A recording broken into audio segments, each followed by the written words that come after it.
A vacation is meant to be an escape, a time for family laughter and memories. For the Bradley family, their 1998 Caribbean cruise was supposed to be just that. But in the pre-dawn hours aboard Rhapsody of the Seas, their dream turned into a nightmare. 23-year-old Amy Lynn Bradley vanished without a trace, leaving behind only questions. How does someone disappear from a cruise ship surrounded by thousands? No signs of struggle, no note, no reason to run, just gone. The Bradley family's pleas for help were met with unsettling calm from the crew, a response that would haunt the investigation. This is the story of Amy Lynn Bradley, a mystery that began on calm Caribbean waters and still echoes around the world. To understand the mystery, you have to know Amy Lynn Bradley. She was a recent college grad, a standout athlete, and deeply devoted to her family. Amy had plans, a new job, her own apartment, and a puppy waiting at home. She was responsible, cautious, and not the type to disappear. Her family was close-knit. The cruise was a celebration of her achievements. Amy was a planner, not a risk-taker, and a trained lifeguard, making an accidental fall unlikely. There was no sign of turmoil or reason to run. She was simply Amy, a daughter, a sister, a friend, on the cusp of her adult life. That's what makes her disappearance so profoundly tragic and mysterious. The Bradley family, eager for a much-needed escape, boarded the Rhapsody of the Seas in the vibrant port of San Juan. Suitcases in tow, they stepped onto the gleaming decks, ready to leave their everyday lives behind. The ship, a floating city of dreams, promised adventure and relaxation in equal measure. The atmosphere was electric, buzzing with anticipation as passengers, like the Bradleys, prepared for their Caribbean adventure. Laughter and excited chatter filled the air, a symphony of vacation dreams about to unfold. On March 23rd, as the sun began its descent, painting the sky in hues of orange and purple, the ship sailed smoothly between the picturesque islands of Aruba and Curaçao. The gentle rocking of the vessel and the vastness of the ocean created a sense of tranquility, a perfect backdrop for the unfolding drama. As the night deepened, Amy and her brother Brad decided to immerse themselves in the ship's vibrant nightlife, spending the evening dancing. The pulsating music and energetic atmosphere of the nightclub beckoned them. The ship's nightclub, a dimly lit haven of music and movement, became their playground for the night. Surrounded by fellow passengers, they lost themselves in the rhythm, the worries of the world fading away with each beat. They mingled with other passengers, sharing laughter and stories, and were captivated by the live performance of the ship's band, Blue Orchid. The band's infectious energy filled the room, creating an unforgettable experience for everyone present. Amy, in particular, seemed drawn to the band's charismatic bass player, Alistair "Yellow" Douglas. Their connection was palpable, a spark ignited amidst the music and the revelry. As the early hours approached, Brad, feeling tired, decided to call it a night, leaving the club around 3:30 a.m. The night was still young, but he was ready for some rest.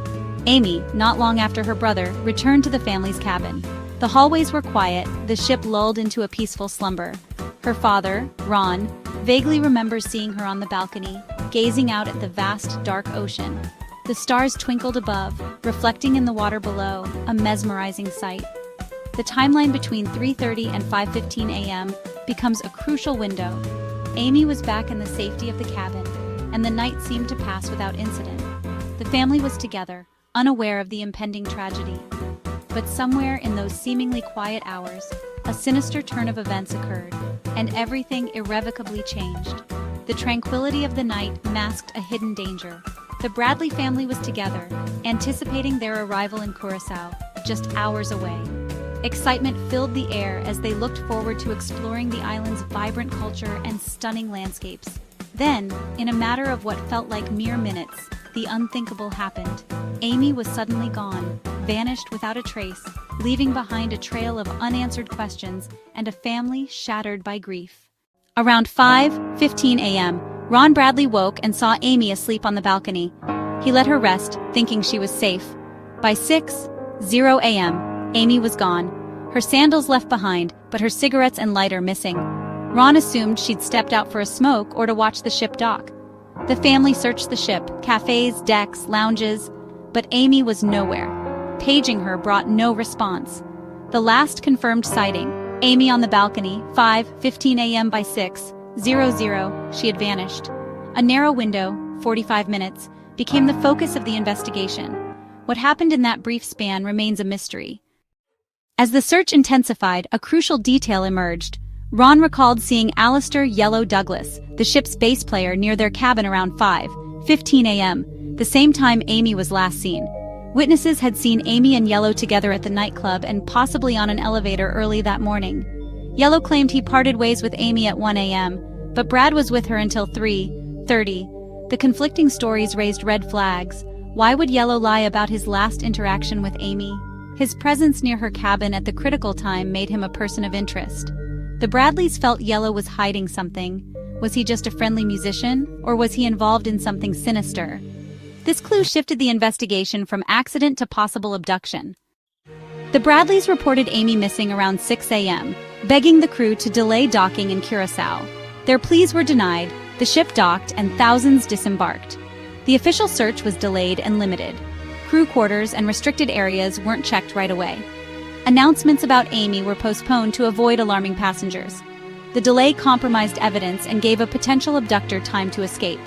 Jurisdictional confusion between the cruise line, local authorities, and the FBI hampered the investigation.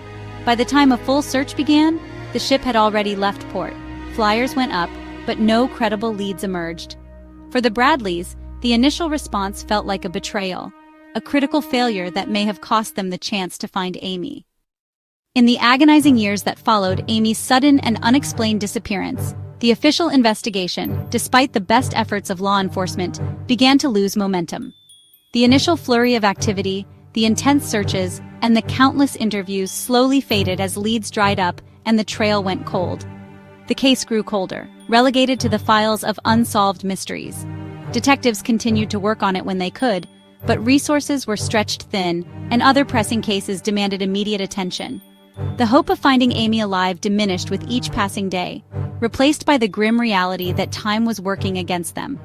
But amidst the despair and fading hope, strange and unsettling sightings kept the possibility of Amy's survival alive, flickering like a fragile flame in the darkness. These reports, though often unsubstantiated and difficult to verify, offered a glimmer of hope to Amy's family and friends who refused to give up on finding her. Months after the Royal Caribbean cruise ship docked back in port, a credible report surfaced. Canadian tourists vacationing in Curacao, a vibrant Caribbean island, reported seeing a distressed woman who bore a striking resemblance to Amy Bradley. According to their account, the woman was flanked by several aggressive men, their presence radiating a palpable sense of menace. The tourists described the scene as unsettling, the woman appearing frightened and desperate. Then, in 1999, a U.S. Navy sailor stationed in the area came forward with a disturbing claim. He recounted an encounter in a Curacao brothel where a woman, claiming to be Amy Bradley, confided in him. She allegedly begged the sailor for help, whispering her name and pleading for rescue from her captors. The sailor was shaken by the encounter but unsure of what to do. The sailor delayed reporting the encounter to the authorities, grappling with disbelief and uncertainty. By the time investigators followed up on his lead, the woman had vanished, leaving no trace behind. The brothel was thoroughly searched, but the woman was gone, deepening the mystery surrounding Amy's fate. Years later, in 2005, the Bradley family received a package containing anonymous photos. The images depicted a woman bearing a striking resemblance to Amy, raising hopes and renewing the family's determination to find her. The photos were immediately turned over to forensic experts, who conducted a thorough analysis. Their findings suggested a likely match, further fueling speculation and intrigue surrounding Amy's disappearance. The images, though grainy and indistinct, painted a grim picture. Amy was alive, but seemingly trapped in a situation of exploitation and abuse. The photos hinted at a dark and sinister reality, suggesting that Amy had become a victim of human trafficking. Despite extensive efforts, the source of the photos was never traced, and their authenticity remains a subject of intense debate and speculation. The lack of concrete evidence made it difficult to draw definitive conclusions, leaving the Bradleys in a state of agonizing uncertainty. These unconfirmed clues, while offering a glimmer of hope, also served as a constant reminder of the unknown, keeping the pain of Amy's disappearance fresh and raw. The Bradleys were caught in a cruel paradox, clinging to the possibility of finding Amy while simultaneously fearing the worst. Each reported sighting, each potential lead, offered a renewed sense of hope, but also cast a dark shadow, pointing to a fate potentially worse than death, a life of captivity and exploitation. The thought of Amy being held against her will, suffering in silence, was a nightmare that haunted the Bradleys every waking moment. As the years passed, the focus of the investigation gradually shifted away from the initial theory of an accident on the cruise ship and towards the sinister and pervasive world of human trafficking. Amy's disappearance began to look less like a random accident or a tragic misstep, and more like a calculated abduction, a carefully orchestrated plot to ensnare her into a life of forced servitude. The possibility that Amy had been deliberately targeted and taken against her will became increasingly plausible, adding another layer of horror to the already devastating mystery. The disappearance of Amy Bradley cast a long, dark shadow over her family. The initial shock and disbelief slowly morphed into a relentless quest for answers. Despite facing unimaginable heartbreak and encountering numerous dead ends, the Bradley family never stopped searching for Amy. They transformed their personal tragedy into a powerful force, dedicating their lives to finding their daughter and bringing her home. Every day was a new challenge, a new hurdle to overcome, but their determination never wavered. They became relentless advocates, not only for Amy, but for all missing persons and their families.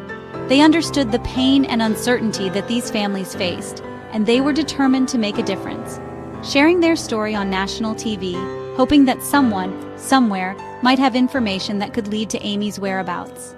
They bravely recounted the events leading up to her disappearance, reliving the nightmare in the hopes of sparking a memory or uncovering a new clue, and keeping Amy's case in the public eye. They knew that public awareness was crucial to keeping the investigation alive and putting pressure on those who might be withholding information. They tirelessly worked to ensure that Amy's story was never forgotten. Their relationship with Royal Caribbean was fraught with frustration and disappointment. They felt that the cruise line had not done enough to assist in the search for Amy, and that they were more concerned with protecting their reputation than finding the truth. Over the initial response, which they felt was inadequate and dismissive, they believed that the cruise line had a responsibility to thoroughly investigate Amy's disappearance and provide the family with all available information. The Bradleys criticized the cruise line publicly, demanding accountability and transparency. They refused to be silenced and were determined to hold the cruise line responsible for their actions, or lack thereof, for delays and lack of transparency, which they believed hindered the investigation and prolonged their suffering. They encountered bureaucratic obstacles and felt that their concerns were not being taken seriously, believing crucial evidence was lost or mishandled in the crucial early hours and days of the investigation. This fueled their distrust and intensified their determination to uncover the truth themselves. They worked with the FBI, providing them with information and assisting in any way they could. They hoped that the FBI's resources and expertise would help to solve the mystery of Amy's disappearance, hired private investigators, hoping they could uncover leads that law enforcement might have missed. These investigators followed up on tips and rumors, leaving no stone unturned in their search for Amy, and followed every lead, no matter how small or insignificant it seemed. They understood that even the smallest piece of information could be the key to unlocking the mystery of Amy's disappearance.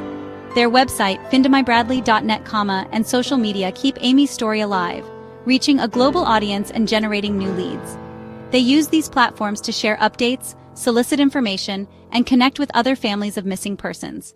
And a $260,000 reward remains unclaimed, a testament to the enduring mystery surrounding her disappearance. They hope that the reward will incentivize someone with information to come forward and finally bring closure to their family.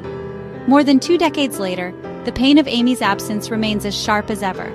The years have passed, but the Bradleys' commitment to finding their daughter has never wavered. Their fight continues, a daily struggle fueled by love, hope, and an unwavering belief that one day they will find Amy. They refuse to give up, even in the face of seemingly insurmountable odds. A testament to a family's love and resolve, a beacon of hope for other families facing similar tragedies. Their story is a powerful reminder of the enduring power of love and the unwavering strength of the human spirit. They are now grandparents, their lives forever marked by the absence of their daughter. The joy of welcoming grandchildren into the world is tempered by the constant longing for Amy to be a part of their lives. But their lives remain defined by Amy's absence, a constant reminder of the void in their family. Every family gathering, every holiday is tinged with sadness as they remember the daughter and sister who is missing. Their unwavering hope is a symbol of resilience and a testament to the enduring power of love. It is a beacon of light that guides them through the darkness and inspires them to keep searching, keep fighting, and never give up on Amy. For every family searching for a missing loved one, a reminder that they are not alone and that hope can endure even in the darkest of times. The Bradley story serves as an inspiration to keep searching, keep advocating, and never lose hope. Amy Lynn Bradley's story boils down to a handful of minutes and a sea of unanswered questions. What happened between 5:15 and 6:00 a.m. on March 24, 1998? Was Amy lured away by someone she knew or taken by force? The absence of struggle suggests a subtle scenario, but the truth remains elusive. Was Alistair Yellow Douglas involved, or was he just a bystander? How could someone vanish from a ship full of people with no trace? The sightings and photos hint at a life in captivity, but nothing is certain. After more than 25 years, the mystery endures, a haunting reminder that sometimes the truth can disappear in just 10 minutes.